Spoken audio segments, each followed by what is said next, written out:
আচ্ছা, একজন মানুষ দুনিয়া বাঁচতে কত কোটি টাকা দরকার, কত লাখ টাকা দরকার, আসলে কত দরকার? আপনি প্রতি মাসে যদি 1 লাখ খরচ করেন তাহলে আপনার বছরে 12 লাখ টাকা দরকার। 1 লাখ করে খরচ করলে 12 লাখ, তাহলে বছরে যদি 12 লাখ হয় 1 কোটি টাকা খরচ করতে পারবেন আপনি, প্রায় 10 বছর লেগে যাবে। কত বছর? 10 বছরে 1 কোটি টাকা লাগবে। তাহলে আপনি যদি 100 বছর বাঁচেন তাহলে 10 কোটি টাকা হলে 100 বছর বাঁচতে পারবেন। কিন্তু 100 কোটি টাকা হওয়ার পরও ঘুষ খায়, সুদ খায়, এমন হারামি আছে না নাই? আচ্ছা, এ থেকে 1000 বছর বাঁচবো? এতে টাকা কি দরকার? আপনাদের বাড়িতে যদি মধু থাকে, আপনি টেস্ট করতে চান তো, অতটুকু 100 টাকা মধু আপনার ঘরের খাটের নিচে, চৌকির নিচে ফেলে রাখবেন। দেখবেন যে রাতের বেলায় ফেলে রাখলে সকালবেলায় অনেক পিঁপড়া মধুর চারপাশে, সকালবেলা উঠে দেখবেন যে কত পিঁপড়া। এক প্রকার বুদ্ধি আছে, দেখবেন যে সে 2-4টা পা মধুর ভিতরে দিয়ে খাইতেছে আর 2-4টা পা তার বাহিরে, 3 পা ভিতরে 3 পা বাহিরে, 4 পা ভিতরে 4 পা বাহিরে। কয়টা পা আমি জানি না, কিন্তু লক্ষ্য করে দেখবেন যে কিছু ভিতরে কিছু বাহিরে। সে পিঁপড়া মধু খাইয়া আস্তে করে বের হয়ে যায়। আর কিছু পিঁপড়া দেখবেন যে ঠ্যাং যা আছে সব ভিতরে দিছে, ঠিক না? 6 ঠ্যাং আর 4 ঠ্যাং যা আছে পুরা ঢুকে গেছে, ঢুকা খাইছে, কিন্তু বের হওয়ার রাস্তা আর পায় নাই। ওই মধু তাকে আটকায় ফেলছে। এখন খাওয়ার পর পেট ভরছে, ভরার ফকে বাইরে হওয়ার সুযোগ আর নাই, এখানে ময়রা পড়ে রয়েছে। আচ্ছা, একজন মানুষ দুনিয়া বাঁচতে কত কোটি টাকা দরকার, কত লাখ টাকা দরকার, আসলে কত দরকার? আপনি প্রতি মাসে যদি 1 লাখ খরচ করেন তাহলে আপনার বছরে 12 লাখ টাকা দরকার। 1 লাখ করে খরচ করলে 12 লাখ, তাহলে বছরে যদি 12 লাখ হয় 1 কোটি টাকা খরচ করতে পারবেন আপনি, প্রায় 10 বছর লেগে যাবে। কত বছর? 10 বছরে 1 কোটি টাকা লাগবে। তাহলে আপনি যদি 100 বছর বাঁচেন তাহলে 10 কোটি টাকা হলে 100 বছর বাঁচতে পারবেন। কিন্তু 100 কোটি টাকা হওয়ার পরও ঘুষ খায়, সুদ খায়, এমন হারামি আছে না নাই? আচ্ছা, এ থেকে 1000 বছর বাঁচবো? এতে টাকা কি দরকার?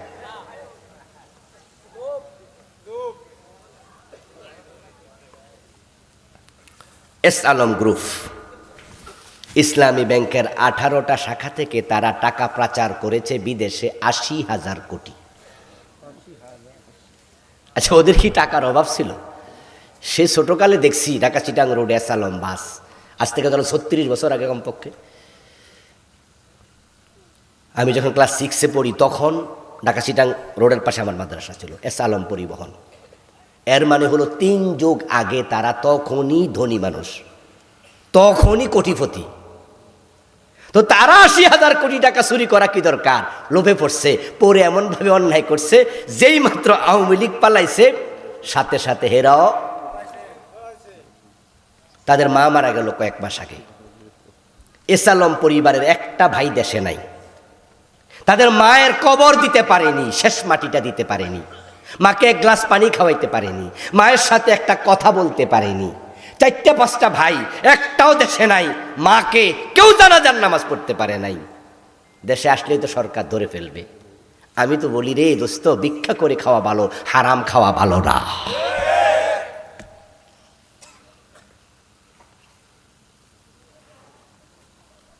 এক সেকেন্ডের নেই ভরসা, মরণ ঘাড়ের পরে, বিপুল সম্পদ করছ জড় বুক বিলাসের তরে। বুলবুল পাখির নেই এসেছিনু হেতাও, বেঁধেছিনু বাসা বড়ই মমতায়।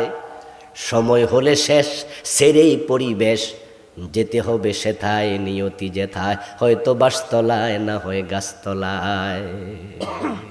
সব থেকে যাবে, তুমি চলে যাবে 3 কাপড়ে।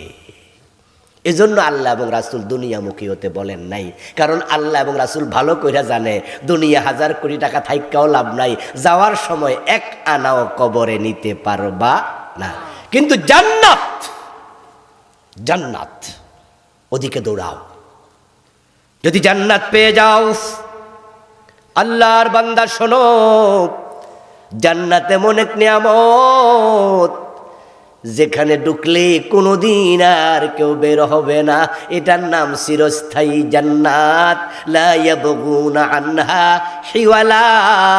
যারা জান্নাতে ঢুকবে তারা কোনোদিন বের হতে চাইবে না, আল্লাহ কোনোদিন বের করবে না। এটা স্থায়ী জিনিস, তাই বলছি সেদিকে দৌড়াও। এরপরে হলো যে ব্যক্তি সবচেয়ে ছোট জান্নাত পাবে। কেন এটা বড় সফলতা শুনুন। নবীজি বলছেন যাকে সবচেয়ে ছোট জান্নাতটা দেয়া হবে তার জান্নাতটাই হবে দুনিয়ার মতো 10 দুনিয়ার সমান। সুবহানাল্লাহ পড়েন না ভাই আমার। সবচেয়ে ছোটটা এত বড়, সবচেয়ে ছোটটা। আপনি ভাবতে পারেন যে এত বড় জায়গা আছে কই? দোস্ত, দুনিয়া তো ছোট্ট জিনিস, দুনিয়ার মতো 10 দুনিয়া। আজকে বিজ্ঞানের অবদানে আমরা দেখছি যে দুনিয়া কোনো ব্যাপার না। এখান থেকে 1 কোটি মাইল দূর থেকে যখন দুনিয়ার ছবি তোলে আকাশ থেকে, তখন দুনিয়াকে মনে হয় যেন মহাশূন্যের ভিতর একটা ছোট্ট বালিকণা। এই যে আকাশে চাঁদ দেখেন, সূর্য দেখেন না, এগুলো তারকা দেখেন না, এমন তারকাও আকাশে আছে যেটা পৃথিবীর চেয়ে 1000 কোটি গুণ বড়। আরে শুধু সূর্যটাই তো পৃথিবীর তুলনায়, দুনিয়ার তুলনায় 13 লক্ষ গুণ বড়।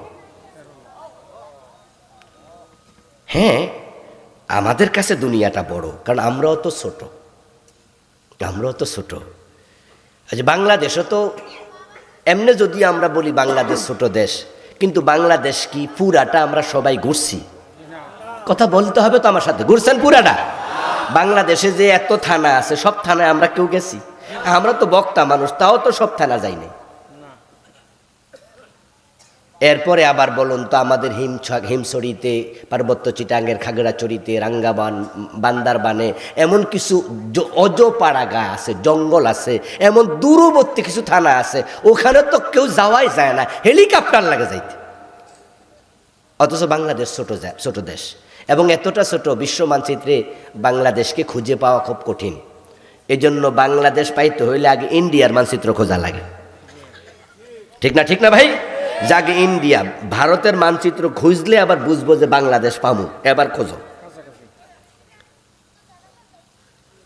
বাংলাদেশে তো ছোট দেশ, পৃথিবীর অনেক দেশের লোকেরা বাংলাদেশের নামই জানে না। ইন্দোনেশিয়াতে আমি বালি দ্বীপে বেড়াইতে গেলাম, তো সেখানে হোটেলের লবিতে দাঁড়িয়ে আছি। একটা ইয়াং ম্যান ছেলে, ইয়াং কলেজে পড়ুয়া ছেলে হবে, সে হোটেলের একটু রুম থেকে বের হলো, লবিতে আমার সাথে সাক্ষাৎ। আমাকে দেখে হাই, আমি বললাম হ্যালো, কারণ ওখানে হিন্দু না মুসলিম বোঝা তো যাচ্ছে না, সালাম দেয়া তো একটু জটিল। আর সে হাই বলেছে, আর আমিও তাকে হ্যালো বললাম। অমুসলিমদেরকে আগ বাড়াইয়া সালাম না দেয়াই ভালো। আর বালিটাতে হিন্দু আছে অনেক, যদিও ইন্দোনেশিয়া মুসলমানের সংখ্যা 100-তে 100 বলে। এর কারণ হচ্ছে সেখানে যে পরিমাণ অমুসলিম আছে পার্সেন্টেজে আসে না, কিন্তু বালিতে হিন্দু অনেক। তো এই ছেলের সাথে যখন আমার কথা হচ্ছিল ইংরেজিতে, আমি তাকে জিজ্ঞাসা করলাম হোয়ার ফ্রম ইউ, কোত্থেকে তুমি আসছো? সে একটা দেশের নাম বললো, তখন বুঝলাম সে ইন্দোনেশিয়ার নয়। এবার আমাকে সে বলছে তুমি কোত্থেকে আসছো? আমি বললাম ফ্রম বাংলাদেশ। এটা বলাতে সে বুঝলাম যে সে আসলে আমার দেশটা চিনে নাই। তখন আমি তাকে বললাম তুমি কি বাংলাদেশ চিনো না? বলল না। আমার দেশের নাম শোনোনি? শুনিনি। ইন্ডিয়ার নাম শুনেছ? বলে হ্যাঁ। তখন বললাম বিসাইড ইন্ডিয়া, ইন্ডিয়ার পাশের একটা দেশ। তখন সে বলল ও ওকে। বাংলাদেশে তো ছোট দেশ, পৃথিবীর কত মানুষ তার নামটাই জানে না। পৃথিবীতে দেশ আছে 228টা। বলুন তো আপনারা এখানে আছেন যে 100 দেশের নাম বলতে পারবেন, এমন আমরা কয়জনে আছি? আমরাও তো কত দেশের নাম শুনি নাই, কিন্তু এরপরও ছোট্ট বাংলাদেশ, আমরা সবটা দেখার সুযোগ পাই নাই। তাহলে বাংলাদেশের তুলনায় ইন্ডিয়া কত বড়, ইন্ডিয়ার তুলনায় রাশিয়া কত বড়, রাশিয়ার তুলনায় আমেরিকা কত বড়, সব মিলাইয়া তামাম দুনিয়া কত বড়। ও দোস্ত, এই দুনিয়ার আবার 4 ভাগের 3 ভাগই নাকি পানি, 1 ভাগ হলো মাত্র মাটি। রিয়াদ থেকে উঠেছি বিমানে, নিউ ইয়র্কে প্রোগ্রামে যাব। সময় লেগেছে যেতে 13 ঘন্টা, কনফারেন্স ছিল।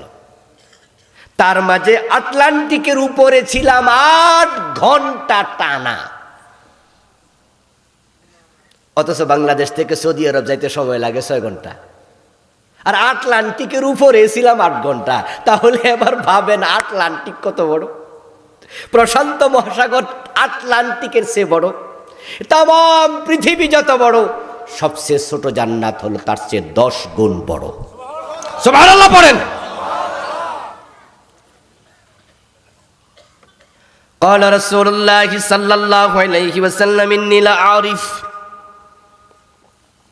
من يخرج من النار آخرا إني لأعرف من يدخل الجنة آخرا فإنه يكون حمما يخرج من النار حبوا। নবীজি সাল্লাল্লাহু আলাইহি সাল্লাম বলেন, আমি ওই ব্যক্তিকে চিনি যে সবার পরে জান্নাতে ঢুকবে, মানে হচ্ছে এরপরে আর কেউ জান্নাতে ঢুকবে না। আর যে সবার পরে জান্নাতে ঢুকবে এই লোকটা মূলত জাহান্নামে ছিল, তার অনেক অপরাধের কারণে আল্লাহ তাকে জাহান্নামে ফেলে দিয়েছে। আত্মহত্যা করলে জাহান্নামী, এমন হাদিস আছে না? কথা না করলে তো মজা পাই না, হাদিস আছে। আত্মহত্যা করলে কি, কিন্তু আত্মহত্যা করলে কি আমরা কাফের বলি? আমরা কি জানাজার নামাজ পড়ি না? কাফের বলি না, কিন্তু জাহান্নামী। আরো অপরাধ আছে, জাহান্নামে যাওয়া লাগবে।